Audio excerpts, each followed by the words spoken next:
क्या बीजेपी के खिलाफ बगावत शुरू हो गई है? क्या बीजेपी पर नरेंद्र मोदी और अमित शाह की पकड़ ढीली हो गई है? क्या बीजेपी में मोदी और अमित शाह का दौर खत्म हो गया है और क्या आरएसएस एक नया प्रयोग करना चाह रहा है?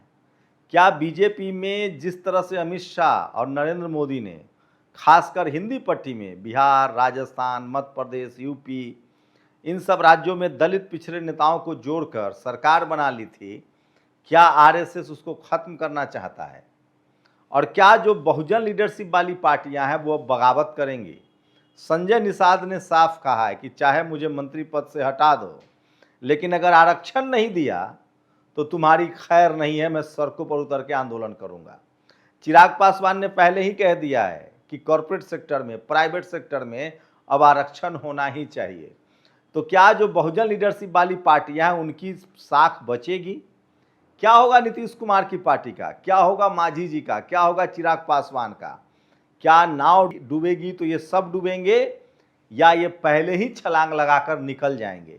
क्योंकि यूपीए 1 में भी तमाम बहुजन लीडरशिप वाली पार्टियां थी, लेकिन यूपीए 2 में जब 3 ब्राह्मण समाज के नेताओं का दबदबा हुआ, प्रणब मुखर्जी, चिदम्बरम और कपिल सिब्बल, जो 2 अब नहीं हैं, कपिल सिब्बल पार्टी से बाहर हैं, प्रणब मुखर्जी दुनिया में नहीं है, चिदम्बरम डटे हुए हैं। उसी तरह से यूपीए 2 डूब गया था, भट्ठा बैठ गया था।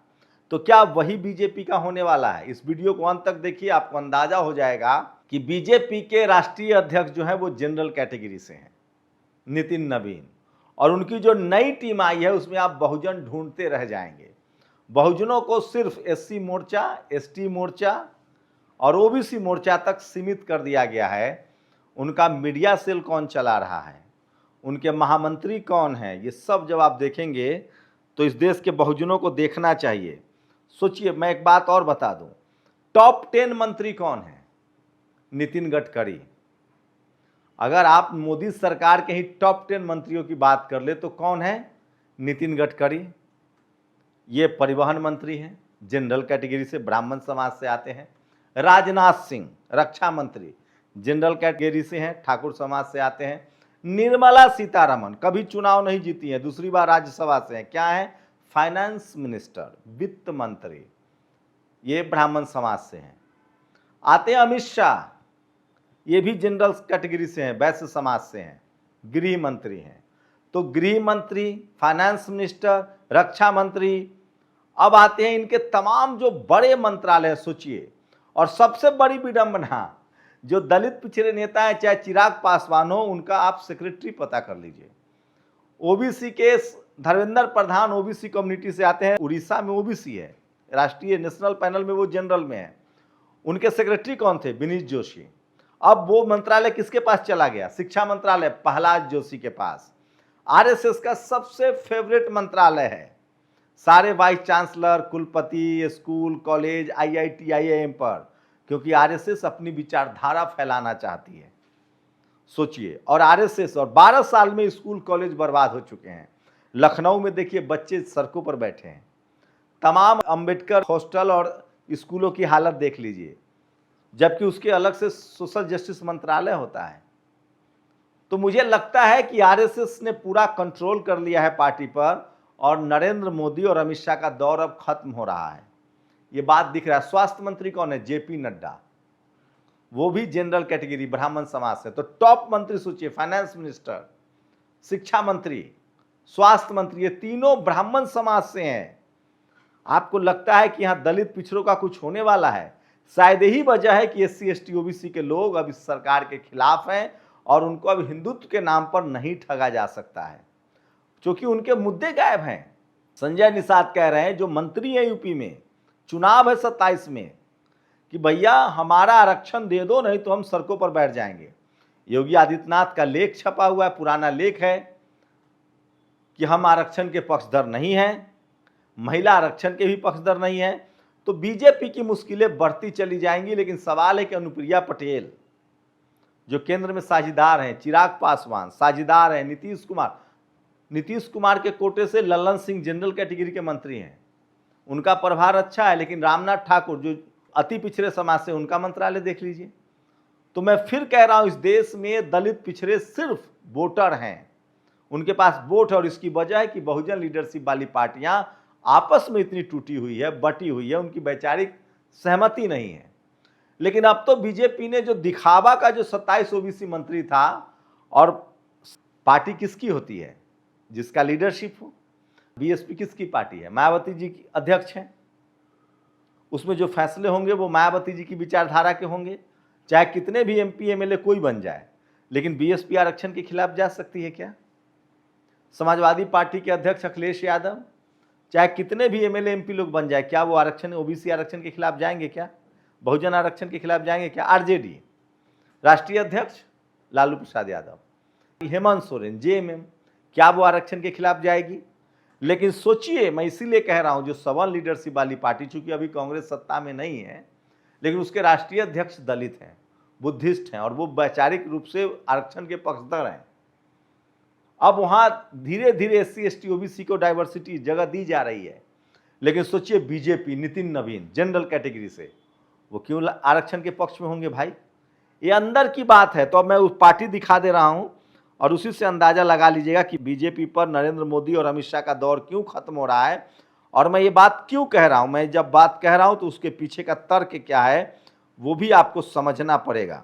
श्रीमती वसुंधरा राजे सिंधिया ये जनरल से हैं, श्री तीरथ सिंह रावत ये भी जनरल से लग रहे हैं, श्री राम माधव ब्राह्मण समाज से जनरल हैं, श्री बजंत जय पांडा ये भी जनरल से हैं, श्रीमती पुरंदेश्वरी, इनका मुझे कन्फ्यूजन है, दक्षिण भारत से, जांच करके बताऊंगा, श्रीमती रेखा वर्मा, इन पर हो सकता है कन्फ्यूजन है, Shrimati Varshaben Narendra bhai Doshi, Shrimati Bharti Parveen Pawar general, Shrimati Manpreet Singh Badal general, Shri Lal Singh R, इस पर थोड़ा मुझे है लेकिन जनरल मान के चलिए, प्रोफेसर एम नागराज ये हो सकता है, इन पर कन्फ्यूजन है, फिर श्री तारिक मंसूर ये माइनॉरिटी से हैं, श्रीमती डॉक्टर मधु चंद्र कर, तो ये पश्चिम बंगाल से। तो जनरल की संख्या सोचिए, उनके राष्ट्रीय उपाध्यक्ष में भरा हुआ है जनरल की संख्या।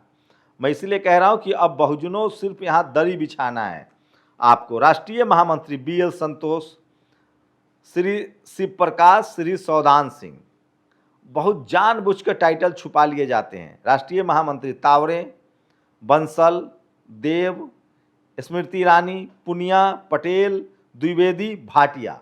आपको पटेल एक दिखा, उसके बाद तावरे एक दिखा। तो इस तरह से बीजेपी के नए टीम में जनरल कैटेगरी का वर्चस्व है, और एससी एसटी ओबीसी को तमाम को मोर्चे में डाल दिया है। राष्ट्रीय महामंत्री पाटीदार सुरेंद्रन, श्री के सुरेंद्रन, भोला सिंह, श्री प्रदीप वर्मा, जगदीश भाई पटेल, पाठक, कोन्यक, यादव, एंटनी, वेंकटेश, टिग्गा, सिद्धार्थ शंभू, श्री स्वदेश सिंह, मृगाग देव बर्मन, श्री रोहन गुप्ता, श्री प्रकाश, कोषाध्यक्ष गोयल, सहकोषाध्यक्ष राजेश मंगल।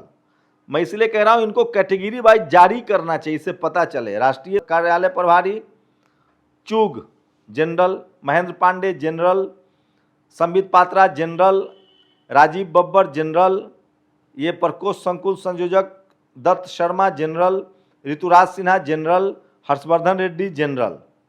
तो ये सब जनरल के लोग हैं, और ये समझिए इसी तरह से।